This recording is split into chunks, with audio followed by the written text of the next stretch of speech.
Hey there, Fire Emblem fan. You are watching Chapter 10, my Fire Emblem 11 Hard 5 0% Girls playthrough, presented by Untitled and Mekkah. Hello.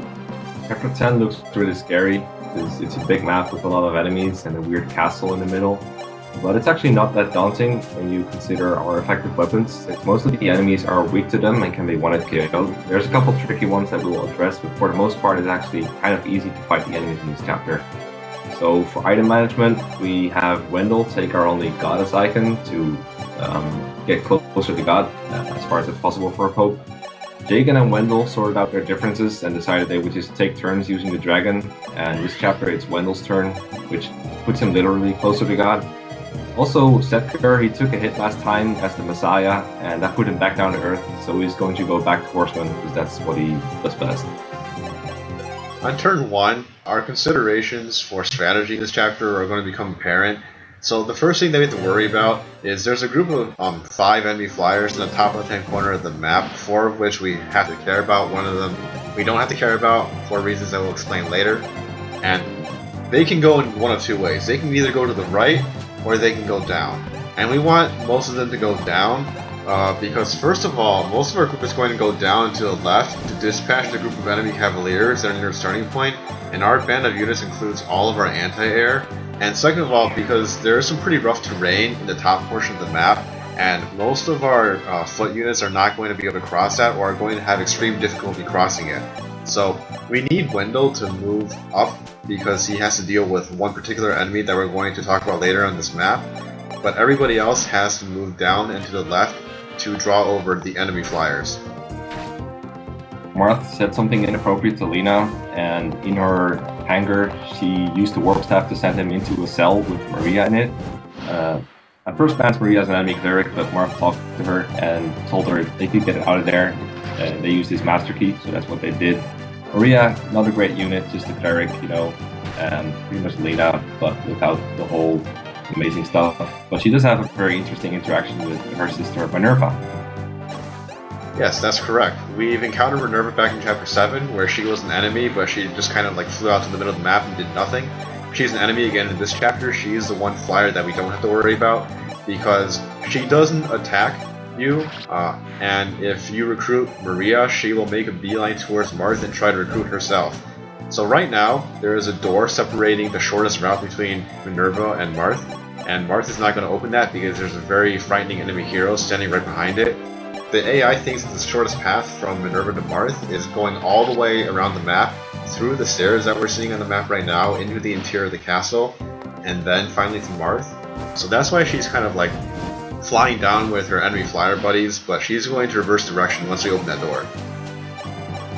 In the meantime, our other group is taking care of the Cavaliers. They only had to chip one of them to death because the others all died to our various effective weapons, and we're going to use something similar against these enemy flyers that are standing, or rather flying into position right there. And Wendell is going to engage this very dangerous hero, because heroes are pretty annoying to deal with, and Wendell's the only guy on our team who doesn't get doubled as a Draco Knight, and you have to be a Draco Knight to get to that hero to begin with. Pretty much.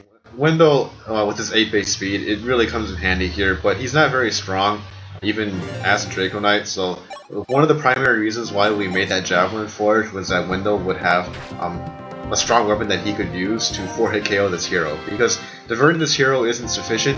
We actually need to kill him because he drops our first Master Seal, and that's a very, very important item at this point in the game.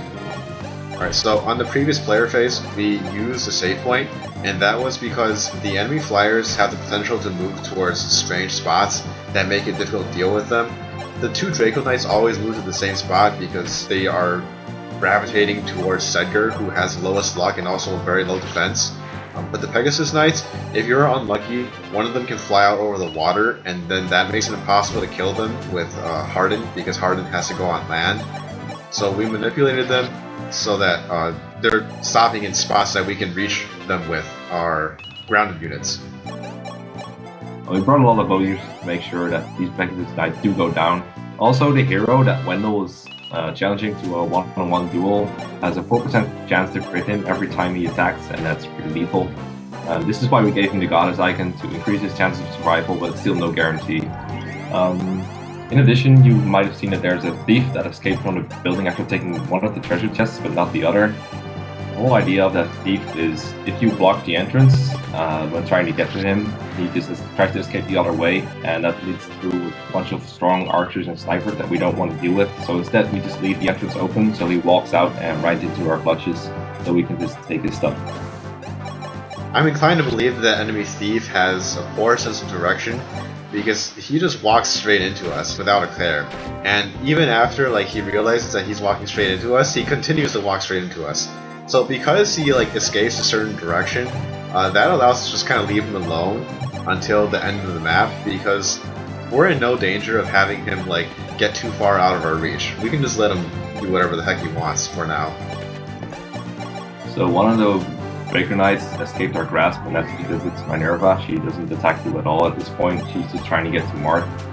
And we actually neglect attacking her because there's no reason to, but we do need to block her for a bit, because if we let her just do what she likes, there is a chance that she goes all the way north and blocks Marth from moving his full movement while she's still an enemy, and that means Marth cannot walk through her and misses out on a couple of squares of movement, and that would add an extra turn to this chapter. That would be the worst thing that could happen to us.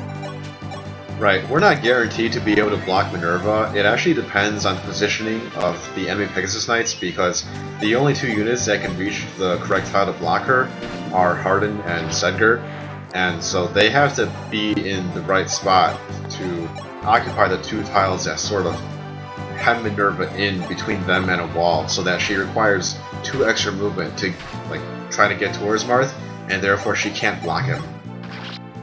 Yeah, so we obtained the Master's Heal so Caeda can promote, and now we see why this chapter is so hard for casual players. There's a bunch of reinforcements just appeared, a large group of 8 units. If you don't expect them and you have a couple of units lingering at the start, that can be a big problem, but because you're actually going to seize this turn, it's not a problem at all. Right, a lot of casual players, they will take kind of the long route through this chapter, where they go through the interior of the castle and they try to deal with all the enemy flyers and the enemy archers and the sniper. And then when the reinforcements appear, they find themselves being stuck inside the building because they don't want to go out either way, because some of the horsemen can actually move across the cliffs. And there are 2 waves of enemy reinforcements with very tough weapons, so that's a big challenge for casual players, but we are pretty much finished with the map by now. We just need to collect the last 2 treasures, the Physics Staff and the Levin Sword from the Thief, and Marth is going to seize just in time on turn 7. So that is it for Chapter 10. We'll see you next time. See ya.